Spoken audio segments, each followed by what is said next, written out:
Emperor Yongle dethroned Emperor Jianwen and during the raid of Nanjing.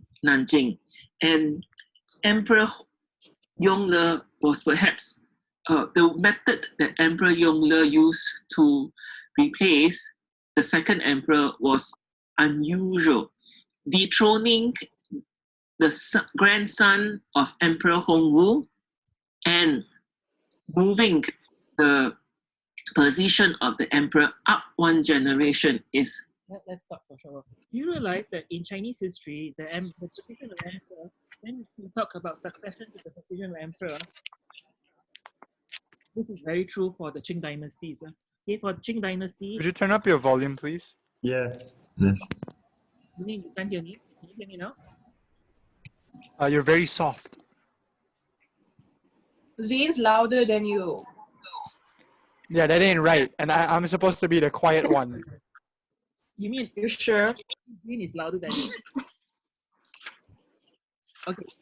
When we talk about succession in Chinese history, in Chinese history, the succession for the emperor is usually from one generation to the next generation. You never have succession from brothers to brother. So you have to move down one generation. That is the traditional way of succession in Chinese history. Okay, in certain circumstances, it does happen where you move from one brother to the next brother. But in this case, in Emperor Yongle, it moved up one generation. So Yongle was the son of Emperor Hongwu.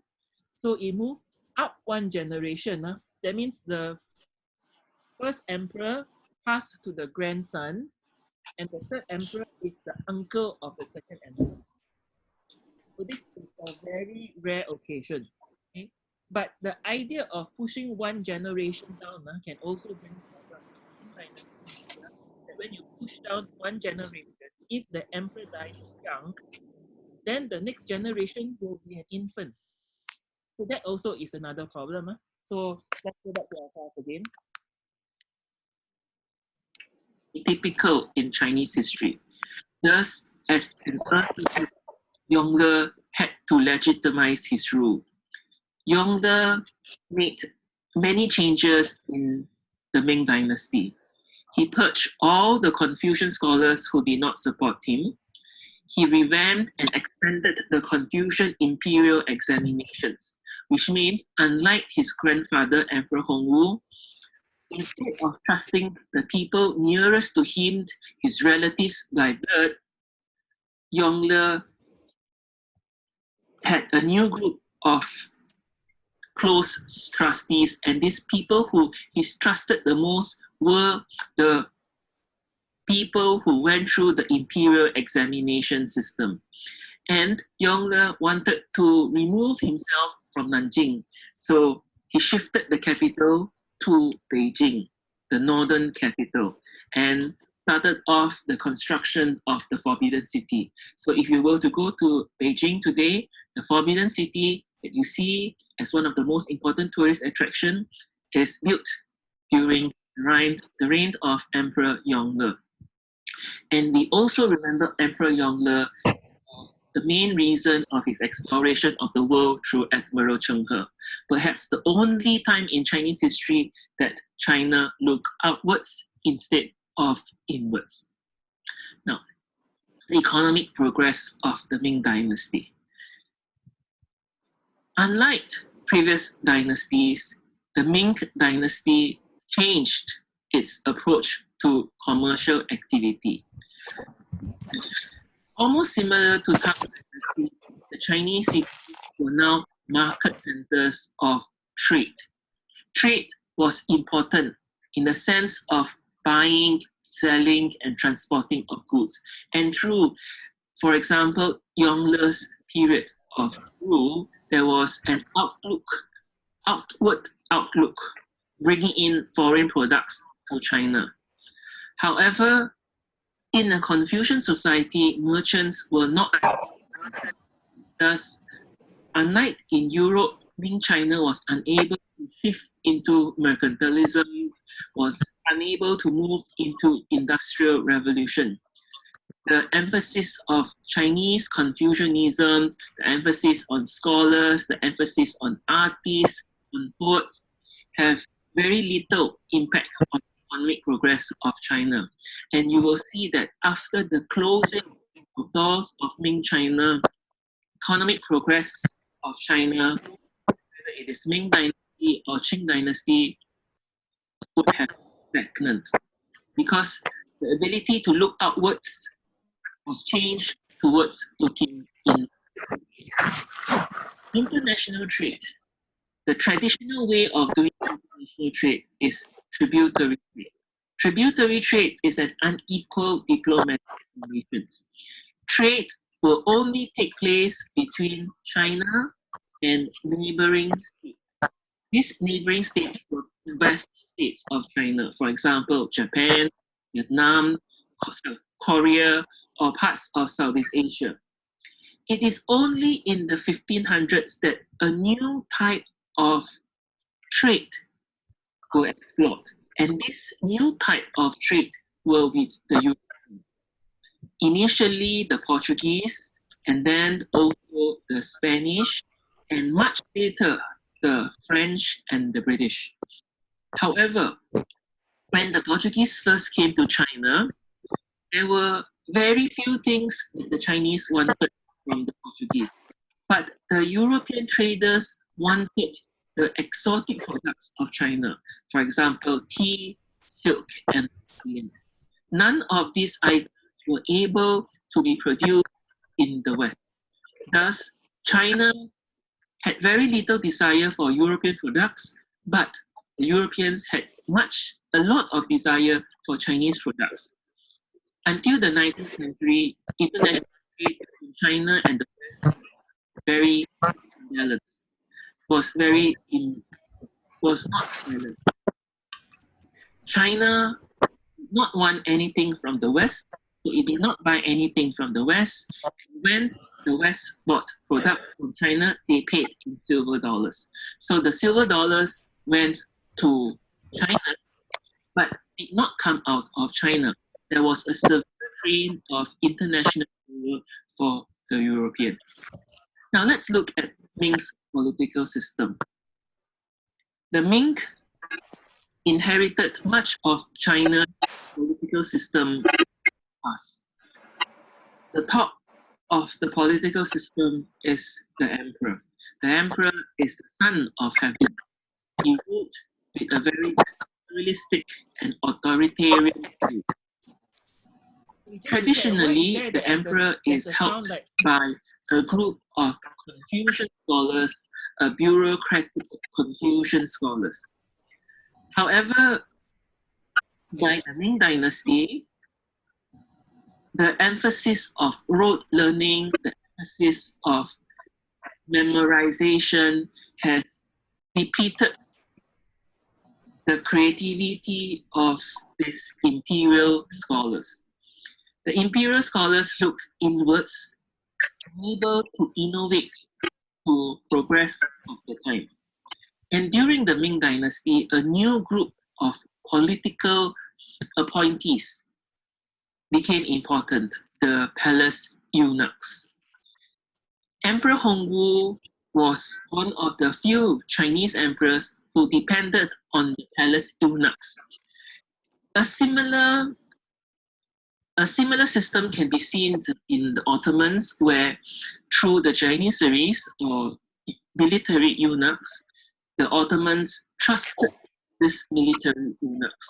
So in the Ming political system, as well and in the coming Qing Dynasty, the emperor trusted the eunuchs because the eunuchs were men without families. They were able to serve the inner palace, but to a certain extent, they also became administrator of the empire. The best example will be Admiral Cheng He when he led the Imperial Treasure Fleet to Asia, as well as far as Zanzibar in East Africa. Now, during the Ming Dynasty, changes will take place.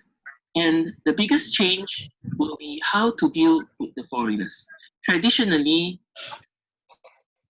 the Chinese Empire dealt with the foreigners in a context of being nearby, whether geographically, for example, the nomadic tribes beyond the Great Wall, the barbarians, the Mongols, the Manchus, the Tibetans, they were feared and they were also favored. So the barbarians, their raids on the cities of China, whether it is Nanjing or Beijing, was fearful. But at the same time, the barbarians also provided trade for the Chinese Empire, provided products for the Chinese Empire. But to deal with the barbarians, a massive Great Wall was needed to keep the barbarians beyond the Great Wall of China. The Japanese, the Ming dubbed the Japanese as Wa, meaning dwarves. The Japanese were, some of them were pirates, and they raided the southern Chinese cities. And for the Japanese, it was an unequal relations. The Japanese were considered lower, and the Chinese were considered higher. But trade was important for Japan and China, even during the times of closed door policy. The Japanese and the Southeast Asians were very important for the tributary trade of the Ming and the Qing dynasty. Now, the main changes to the Ming dynasty is the arrival of the Portuguese. The Europeans that first came to China, initially they were considered very different. They were offensive to the Chinese community, to the Chinese Empire. So the Europeans, their contact with China was limited mainly to Macau in South China. However, many Chinese were exposed to a group of Europeans known as the missionaries. The first Catholic missionaries to China, for example, Matteo Ricci, was able to penetrate into the Ming dynasty. Through Matteo Ricci, China became somewhat exposed to Catholicism. And through Matteo Ricci, there was the first time Christianity is suitable for a Chinese society. Let's watch this short video clip.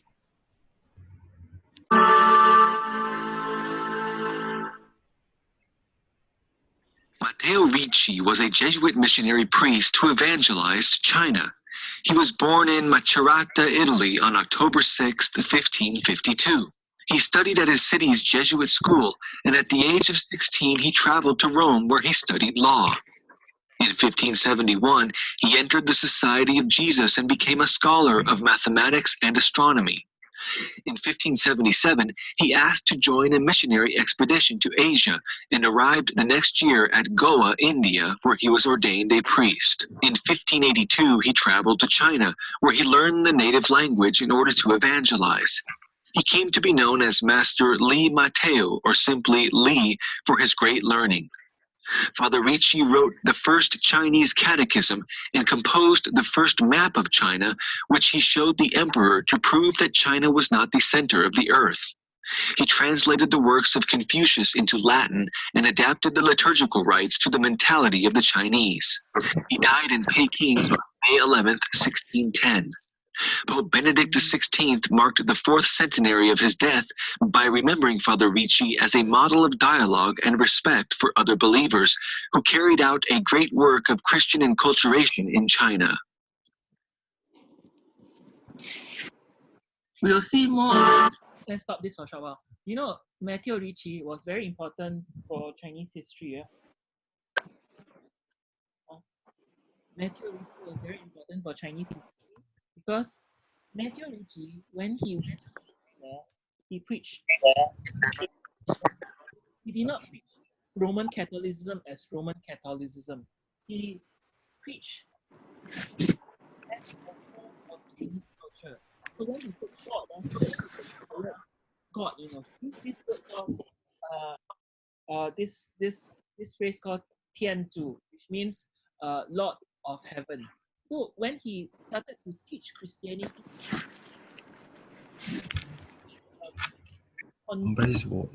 concept Christianity.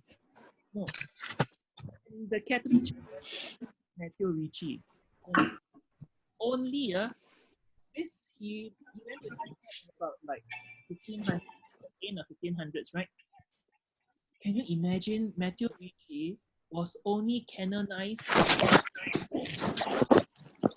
like after 5 years, then only they look back at Matthew Ricci and say that he is actually important. But now when we look at Matthew Ricci, I can't hear anything though. can you hear me right? So we can, it's bit- just that you can So you're comprehend. extremely soft. Yeah, it's like on and off.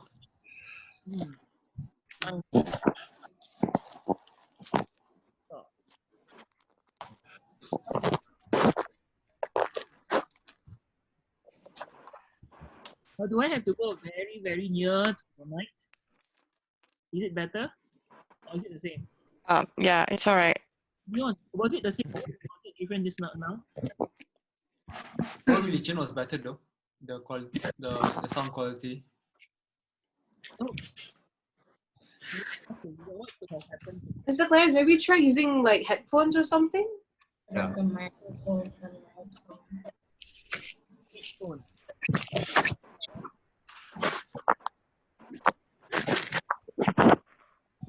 San Francisco. San Francisco. See, here, Mr. Clarence, I can put it like really close to my face and it's gonna sound really crap. Oh my gosh, I can. Is it better now? Yeah, it's better. Yes, Yeah. it's so much better. Okay. But do you know by having the earphones on, you guys speak with so loud. You can lower our output volume. You go to your audio settings and then you can lower the total output volume or like what you hear. Yes, yes. Go to the yes. mute. Yes, Don't yes. press mute, but press the Lower okay. down the volume. Yes, I did that. Yeah, good. Okay, let's continue. Okay, so about Matthew Ricci, what is important about Matthew Ricci is that Matthew Ricci laid the foundation for Christianity in China, and it was the first time that Christianity entered China. You know, the people, the Chinese government, when they look at Matthew Ricci, they actually respected him. One of the very few Christian missionaries. He was very well respected in Chinese history, and he's given a very, very well regarded. When they look back at Matthew Ricci, but the Catholic Church didn't like him. In fact, what did Matthew Ricci did eventually led to the Catholic Church saying that no, this cannot continue. And then if you look back at history, and we'll see this in History 10102, is that Christianity will have a problem in China. Okay, let's continue.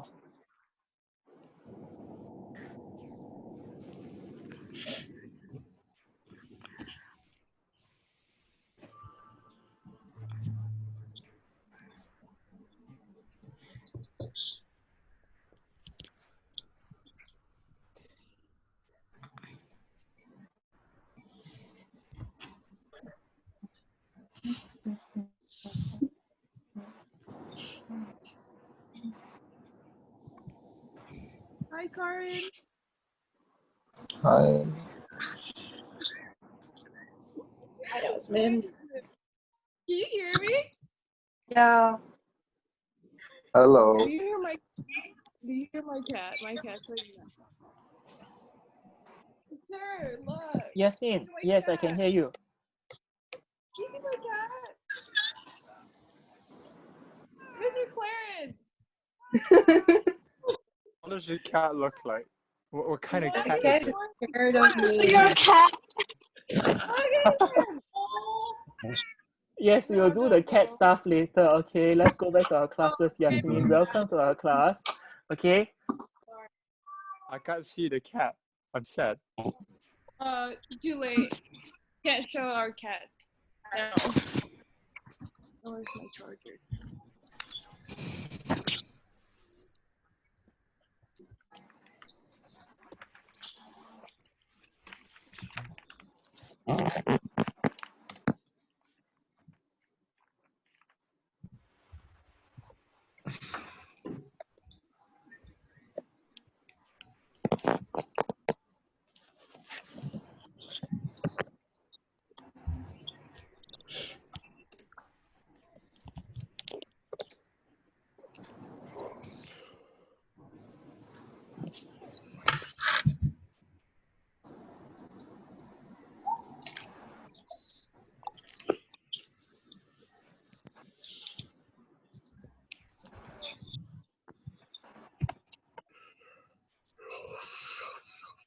Wait, I don't hear any sound on the video.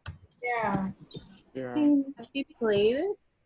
I assume he played it. Aaron, is Mr. there a problem? Burns? Is there a problem with the video? Yes. I don't hear any No sound. problem. No sound. Anything. It's been like 4 slides. Huh? It's I been 4 can- slides and there hasn't been. Download. Maybe because the headphones. Okay.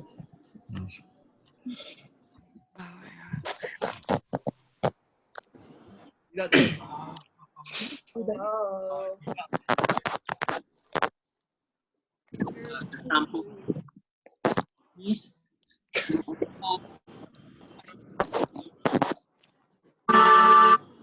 he used exactly as how Buddhism made its first impact in China is through the ability to mix and match